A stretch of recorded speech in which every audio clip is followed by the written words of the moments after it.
আপনাদের সাথে আমি আছি অনুপ বিশ্বাস। খবরগুলো অত্যন্ত গুরুত্বপূর্ণ, তাই অনুরোধ করব ভিডিওটি শেষ পর্যন্ত দেখার। ইরানি হ্যাকাররা সরাসরি ইসরায়েলের এয়ার ডিফেন্স ডিপার্টমেন্ট বা তাদের আকাশ প্রতিরক্ষা বিভাগের ভিতরে ঢুকে এক বিশাল কাণ্ড ঘটিয়ে দিয়েছে। আর ওদিকে ইরান তার নিজের এয়ার ডিফেন্স সিস্টেমে এমন কিছু উন্নতি করে ফেলেছে যা দেখে পরিষ্কার বোঝা যাচ্ছে যে তারা কোনো এক বড় যুদ্ধের প্রস্তুতি নিচ্ছে। এমনকি এই বিষয়ে বড়সড় ঘোষণাও করা হয়েছে। আজকের এই প্রতিবেদনে এই দুটি বিশাল খবর আমি আপনাদের সামনে এক এক করে তুলে ধরব। দর্শক, ইসরায়েলে এখন রীতিমতো শিকার শুরু হয়ে গেছে। ইরানের সাথে যুক্ত হ্যাকাররা এখন ইসরায়েলি এয়ার ডিফেন্স ডেভেলপারদের মাথার উপর ইনাম বা পুরস্কার ঘোষণা করে দিয়েছে। গতকাল রাতে ইসরায়েলির খবরের কাগজ দ্য জেরুজালেম পোস্ট এমন একটি রিপোর্ট ছাপিয়েছে যা ইসরায়েলের নিরাপত্তা মহলে রীতিমতো হুলস্থুল ফেলে দিয়েছে। পত্রিকাটির দাবি অনুযায়ী ইরানের সাথে যুক্ত একটি হ্যাকার গ্রুপ 1 ডজনেরও বেশি ইসরায়েলি নাগরিকের ব্যক্তিগত তথ্য ফাঁস করার ঘোষণা দিয়েছে। আর দাবি করা হচ্ছে যে এই ব্যক্তিরা সাধারণ কেউ নন।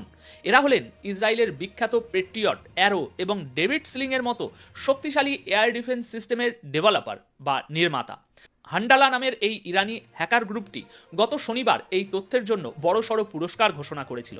তারা এই ইসরায়েলি ইঞ্জিনিয়ার এবং টেকনিশিয়ানদের ছবি, তাদের নাম, তাদের ডিগ্রি, ইমেল অ্যাড্রেস এবং তাদের লোকেশন, এমনকি ফোন নাম্বার পর্যন্ত অনলাইনে ফাঁস করে দিয়েছে।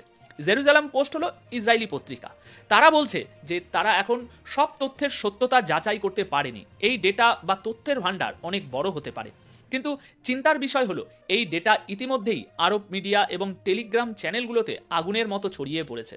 ইসরায়েলের এয়ার ডিফেন্সের সাথে যুক্ত এই মানুষগুলো এখন পুরোপুরি দুনিয়ার সামনে উন্মুক্ত হয়ে পড়েছে। তারা কে, কোথায় থাকেন, নাম কি, পরিবারে কতজন সদস্য আছেন, এই ডেটা যদি সঠিক হয় তবে সারা বিশ্ব এখন তা জেনে গেছে। আর সবচেয়ে ভয়ের ব্যাপার হলো অনেক প্রোফাইলে সরাসরি হুমকি দেওয়া হয়েছে। এক ব্যক্তিকে সতর্ক করে বলা হয়েছে যে তার বাচ্চারা আর নিরাপদ নয়। ওই হ্যাকার গ্রুপ লিখছে, তুমি কি মনে করেছিলে তোমার পরিবার, স্ত্রী আর 3 বাচ্চা নিরাপদে আছে? ওই 3টি বাচ্চার কথা ভুলে যেও না। কিছু মানুষকে জানানো হয়েছে যে তাদের চিহ্নিত করা হয়েছে, তাদের ইমেল এবং ফোন নাম্বারের উপর নজর রাখা হচ্ছে। হান্ডালা গ্রুপ তাদের ব্লগে লিখেছে, ইসরায়েলের ইঞ্জিনিয়ার এবং তাদের সঙ্গীরা, তোমাদের এই সিস্টেম তোমাদের বাঁচাতে পারবে না। তোমাদের পরিচয় লুকানো এখন একটা ধোঁকা মাত্র, আর তোমাদের নিরাপত্তা শুধু একটা মনের ভুল।